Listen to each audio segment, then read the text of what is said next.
नाहन नगर परिषद के संबंध में नाहनवासी 17 मई को अपने वोट का प्रयोग करने वाले हैं और इसी प्रकार प्रदेश की 23 नगर परिषदें 25 ग्राम पंचायतों में 17 तारीख को पोलिंग होगी और 4 कॉरपोरेशंस में भी 17 तारीख को पोलिंग होगी। इस पोलिंग के जो मुद्दे हैं वो बड़े स्पष्ट हैं। 2022 में आम चुनाव हुआ।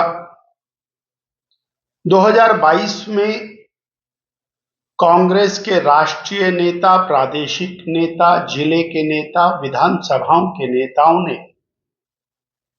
घर घर में जाकर के भारी भरकम गारंटियां दी। बेरोजगारों के फॉर्म भरवाए,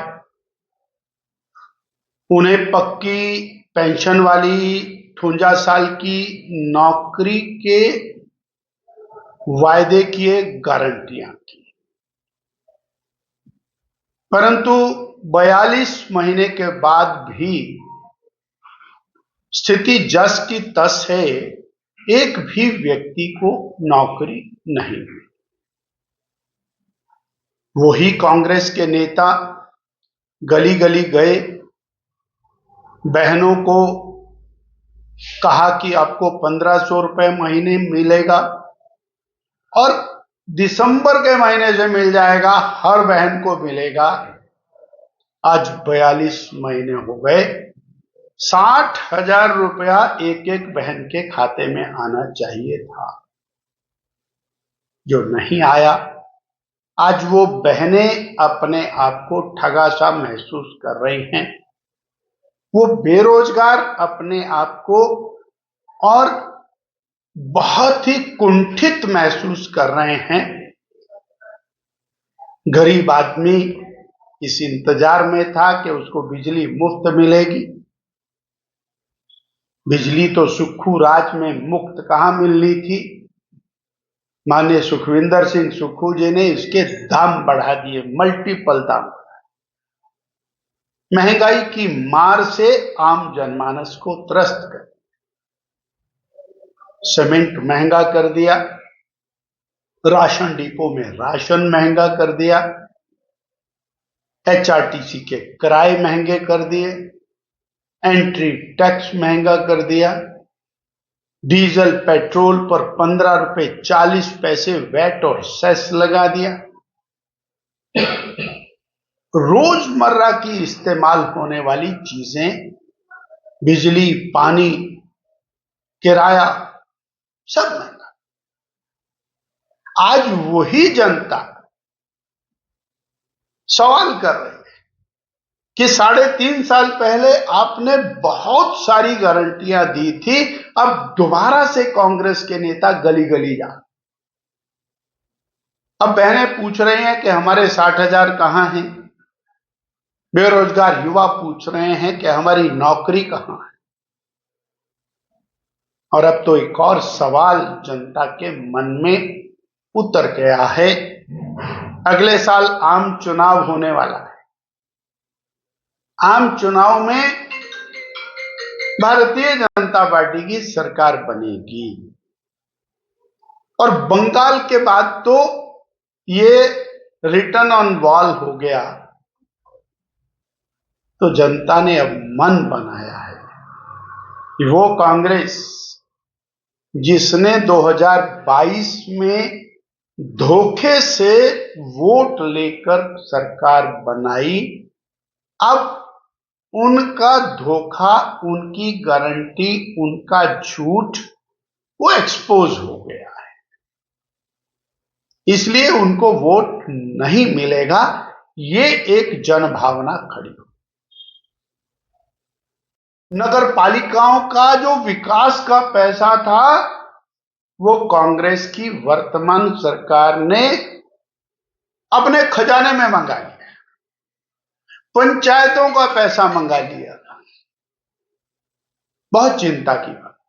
सरकारें नगर पालिकाओं को फंडिंग करती है, नगर पालिकाओं का पैसा सरकार ने मंगा करके विकास को बंद कर दिया। इसलिए विकास बंद करने वाली सरकार, संस्थानों को ताले लगाने वाली सरकार, उसके खिलाफ जनमानस ने मन बनाया। नाहन की जनता ने चंद सवाल पूछे। 3.5 साल की सरकार, कांग्रेस की सरकार, श्री सुखविंदर सिंह सुक्खू जी की सरकार, 3.5 साल में क्या कोई एक नया काम जनता को दिया क्या? आया कि कोई बड़ी पार्किंग बनी हो, आया कि नया कोई स्कूल बना हो, कोई कॉलेज बना हो, कोई पार्क बना हो, कोई अस्पताल बना हो? जनता पूछ रही है कि 3.5 साल के अंदर दिखाने लायक तो कुछ हो। जब आप दोबारा वोट मांगने आए हैं, ना तो आपकी कोई गारंटी पूरी है, ना गारंटी का कोई किसी को सहारा लगा है, और ना ही शहर के लिए, इलाके के लिए आपने कुछ दिया है। रादर अनेक स्कूल बंद कर, अनेक प्राइमरी हेल्थ सेंटर बंद, अनेक पटवार सर्कल बंद कर, नाहन की जनता अस्पताल की जो तालाबंदी आपने की है, उसकी नए भवन को जो बनने से रोक दिया है, उसका एक बुरा प्रभाव मरीजों के ऊपर पड़ा है। आज सवाल एक ही है, 3.5 साल में जो इलाके को, नगर को कुछ ना दे सके, 1 साल की इनकी सरकार और बची है, तो 1 साल में क्या दे पाएंगे, ये सवाल जनता के मन में कौंध रहा है। जब माननीय मुख्यमंत्री जी ने और बड़े बड़े प्लेटफॉर्म्स के ऊपर मीडिया के सामने सब जगह कहा, मेरी सरकार के पास, यानी कांग्रेस की सरकार के पास, यानी श्री सुखविंदर सिंह सुक्खू जी की सरकार के पास विकास के लिए धन नहीं है। जब माननीय मुख्यमंत्री जी के पास विकास के लिए धन नहीं है, तो हमारी नगर पालिकाओं का विकास कांग्रेस के द्वारा कैसे होगा, ये जनता समझ चुकी। क्योंकि 3.5 साल भी एक ही बात बोली, हमारा खजाना खाली है, इसलिए हम कुछ काम नहीं कर सकते, और अगले साल भर भी आपने यही बोलना है, तो जनता इस विषय को समझ चुकी है। और जनता अब किसी भी प्रकार के झूठ, फरेब, झांसे में आने वाली नहीं है। और जो कांग्रेस के नेताओं ने, कार्यकर्ताओं ने, विधायकों ने गली गली, मोहल्ले मोहल्ले जाकर के गारंटियां दी थी, उनका हिसाब आज जनता मांग रही।